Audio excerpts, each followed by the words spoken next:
Jai Dwarkadish, welcome to all of you to NM classes. In this video, we are going to solve question number 1 and question number 2 from exercise 8.2. Question number 1 है find the product of the polynomial pairs of monomials. तो देखिए पहले तो इसमें ये product means multiplication and monomials. तो monomials का क्या मतलब होता है कि ऐसा एक्सप्रेशन जिसमें खाली एक ही टर्म हो. तो देखिए यहाँ हमें दिख रही है वन टर्म है खाली, इसमें भी खाली वन टर्म है. इन्हीं तरह से ये जो सारे सेकंड, थर्ड, फोर्थ, फिफ्थ सारे जो पार्ट हैं सब में खाली वन टर्म ही है, मीन्स ये मोनोमियल्स हैं. तो इन शॉर्ट मोनोमियल्स ऐसे एक्सप्रेशंस होते हैं जिनमें खाली एक ही टर्म होती है. तो अब हमें इनका प्रोडक्ट करना है, मीन्स इनका मल्टीप्लिकेशन करना है. तो चलिए करते हैं. फर्स्ट पार्ट है, एक टर्म दे रखी है 4 एंड सेकंड टर्म दे रखी है 7p. अब देखिए ये वाली जो टर्म्स होती हैं जिसमें अब इसको खाली या तो आप कांस्टेंट बोल सकते हैं, कोफिशिएंट खाली बोल सकते हैं या न्यूमेरिकल कोफिशिएंट, कुछ भी इसके लिए हम यूज़ कर सकते हैं. ठीक है.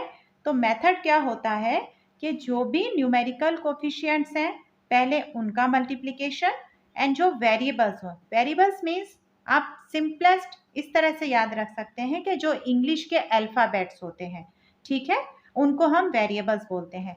तो कॉन्स्टेंट्स का मल्टीप्लिकेशन अलग एंड वेरिएबल्स का मल्टीप्लिकेशन अलग से, बस यही याद रखना है. चलिए करते हैं.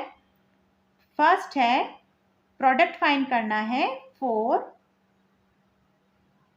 एंड 7p का.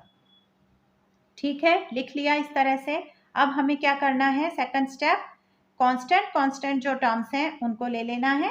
तो 4 इंटू 7 ये हम एक ब्रैकेट में लिख लेंगे एंड मल्टीप्लिकेशन का साइन एंड वेरिएबल जो है सिंगल एक ही वेरिएबल है उसको हमने अलग लिख दिया है, चाहे तो ब्रैकेट लगा सकते हैं. अब इक्वल टू की साइन सब में यहाँ लगा देंगे हम. अब देखिए 4 7 जा 28 एंड p सिंगल है वो एज इट इज. अब बस इनमें हम करते क्या है कि यहाँ जो इन दोनों के बीच में अब ये मल्टीप्लिकेशन की साइन लगानी यहाँ ज़रूरी नहीं होती है. विदाउट मल्टीप्लिकेशन साइन हम इनको ऐसे ही लिखते हैं. तो बस इनका मल्टीप्लिकेशन क्या हो गया 28p. सेकंड पार्ट में दे रखा है एक टर्म है -4p एंड दूसरी है टर्म 7p. ठीक है, देखिए -4p इंटू 7p लिख लिया इस तरह से. सेकंड स्टेप में अगेन जो ये कांस्टेंट टर्म्स हैं इनको हमको एक साथ लिखना है. -4 है यहाँ और यहाँ क्या है 7, इनको हमने एक ब्रैकेट में लिख लिया. मल्टीप्लिकेशन का साइन यहाँ पर दे रखा है p एंड यहाँ भी p, तो p is multiplied by p. 4 7 जा 28 एंड माइनस की साइन है तो माइनस की साइन हम लगा देंगे. एंड यहाँ देखिए p की जो पावर है वो 1 है, यहाँ भी p की पावर 1 है. अब वेरिएबल्स में हम मल्टीप्लिकेशन का रूल क्या होता है कि सेम वेरिएबल है तो उनकी पावर्स जो है वो ऐड हो जाती हैं. तो 1 + 1 2, तो p स्क्वायर हो जाएगा, तो 28p स्क्वायर. थर्ड पार्ट में है -4p एंड 7pq, इनका हमें मल्टीप्लिकेशन करना है. -4p multiplied by 7pq. अब सेकंड स्टेप में अगेन कोफिशिएंट्स को लिख लेंगे साथ में. -4 into 7 this is multiplied by, यहाँ देखिए एक वेरिएबल p दे रखा है और यहाँ पर दे रखा है pq. ठीक है, तो p is multiplied by p is multiplied by q.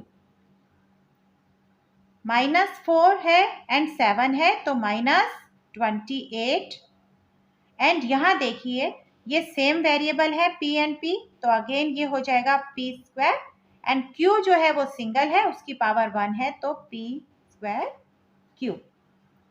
Fourth part में दे रखा है 4pq एंड -3p, इनका हमें प्रोडक्ट फाइंड करना है.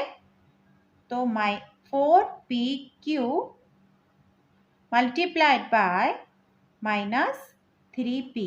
जब भी ऐसे माइनस के साइन होते हैं तो आप उनको सिंपल आइडेंटिफाई करने के लिए ब्रैकेट का यूज कर सकते हैं। अब देखिए कांस्टेंट जो टर्म्स हैं उनको हम लिख लेंगे एक साथ। ये है 4 मल्टीप्लाइड बाय -3 एंड दूसरे ब्रैकेट में क्या आ जाएगा, ये जो वेरिएबल है तो p क्यूब है यहाँ पर एंड यहाँ पर सिंगल p है। अब देखिए 4 3 12 एंड माइनस की साइन है तो -12। यहाँ पर देखिए यहाँ पर p की पावर 3 दे रखी है एंड यहाँ पर 1 है तो p तो वेरिएबल लिख लेंगे हम एंड 3 + 1 4। तो आंसर क्या हो जाएगा -12p4। फिफ्थ पार्ट है इसका 4p एंड 0 का प्रोडक्ट फाइंड करना है। 4p multiplied by 0। तो देखिए ये तो सिंपल है कि जब भी किसी टर्म को हम 0 से मल्टीप्लाई करते हैं तो रिजल्ट हमारा क्या आता है, 0 आता है। That is simple 0। क्लियर। इसका सेकंड पार्ट है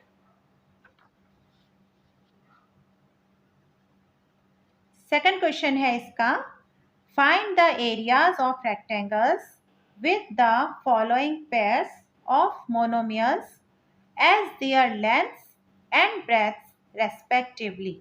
तो देखिए पहले तो रेक्टेंगल वर्ड है। रेक्टेंगल हम लोग पढ़ चुके हैं क्या होता है, जिसकी अपोजिट साइड्स इक्वल होती हैं। ठीक है, एक साइड को लेंथ एक को ब्रेथ कहते हैं और उसका एरिया, तो एरिया ऑफ रेक्टेंगल क्या होता है, लेंथ इंटू ब्रेथ। ठीक है। सेकंड वर्ड यहाँ जो है रेस्पेक्टिवली, तो रेस्पेक्टिवली मीन्स अब यहाँ जो क्वेश्चन में दे रखा है आपको P पहले दे रखा है, Q बाद में है, मीन्स जो लेंथ है वो उसकी P है एंड ब्रेथ जो है वो उसकी Q है। क्लियर। तो पहले हम यहाँ सब पार्ट्स को सॉल्व करने के लिए एक कॉमन लिख लेते हैं, एरिया ऑफ रेक्टेंगल क्या होता है हमारा, length into breath.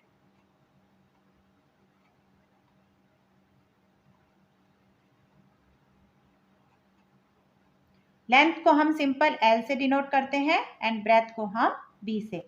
Means area of rectangle is equal to L into B। अब हर एक पार्ट में हम अलग अलग नहीं करेंगे, यहीं पे जो फॉर्मूला है उसी को हम यूज करेंगे। अब देखिए ये P जो है मीन्स वो आपकी लेंथ दे रखी है एंड Q जो है वो आपकी ब्रेथ दे रखी है।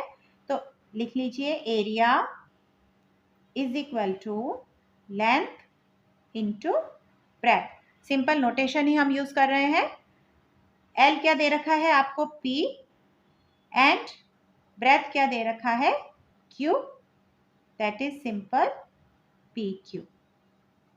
तो इस वाले पार्ट में एरिया ऑफ रेक्टेंगल क्या हो गया, सिंपल PQ। सेकंड पार्ट दे रखा है, देखिए फर्स्ट पे लिखा है 10m, मीन्स ये आपकी क्या है, लेंथ है एंड 5n क्या है, आपकी ब्रेथ है। तो लेंथ चाहे तो हम इसको ऐसे मेंशन भी कर सकते हैं, length is equal to 10m and breadth is equal to 5n. Then area is equal to L into B, that is 10m multiplied by 5n। Again जैसे हमने फर्स्ट पार्ट में किया था प्रोडक्ट, सेम उसी तरह से हमें करना है। 10 multiplied by 5 and m multiplied by n means constant terms को एक ब्रैकेट में एंड वेरिएबल्स जो है उनको एक ब्रैकेट में। 10 5 50 एंड m एंड n अलग अलग वेरिएबल्स हैं तो इनका सिंपल मल्टीप्लिकेशन सिंपल ऐसे ही होगा, खाली m n। क्लियर। इसका थर्ड पार्ट है, इसमें दे रखा है, फर्स्ट में आपको दे रखा है 20x² एंड सेकंड में दे रखा है 5y²। Means this is your length and this is breadth. Clear. तो length is equal to 20x square and breadth is equal to 5y square. तो area is equal to length into breadth, क्या हो जाएगा 20x square multiplied by 5y square. अब देखिए again constant जो है वो एक साथ लिख लेंगे हम. यहाँ हो जाएगा 20 इंटू 5 एंड सेकंड ब्रैकेट में क्या लिख देंगे x square multiplied by y square.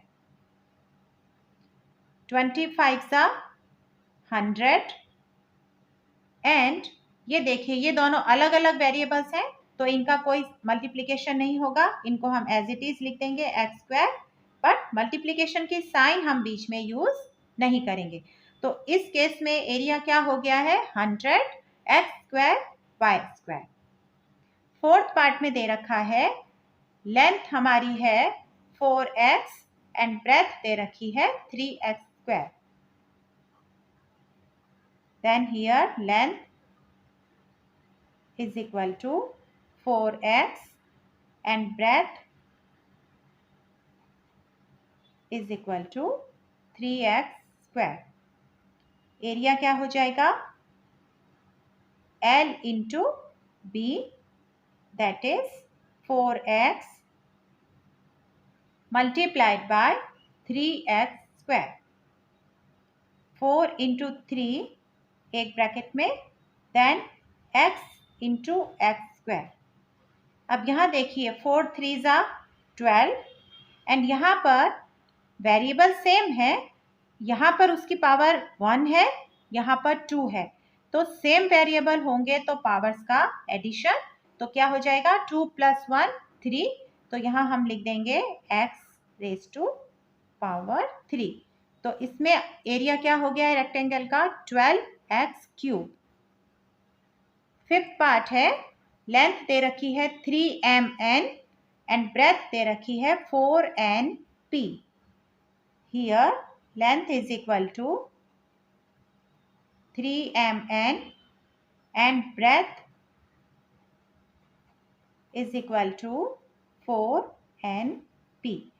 Then area is equal to L into B,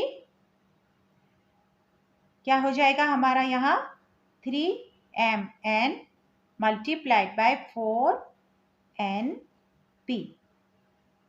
3 into 4 एक ब्रैकेट में, देन यहाँ देखिए वेरिएबल है mn एंड यहाँ पर क्या है np, तो 4 3 ज़ा 12 एंड m एक वेरिएबल है उसको एज इट इज.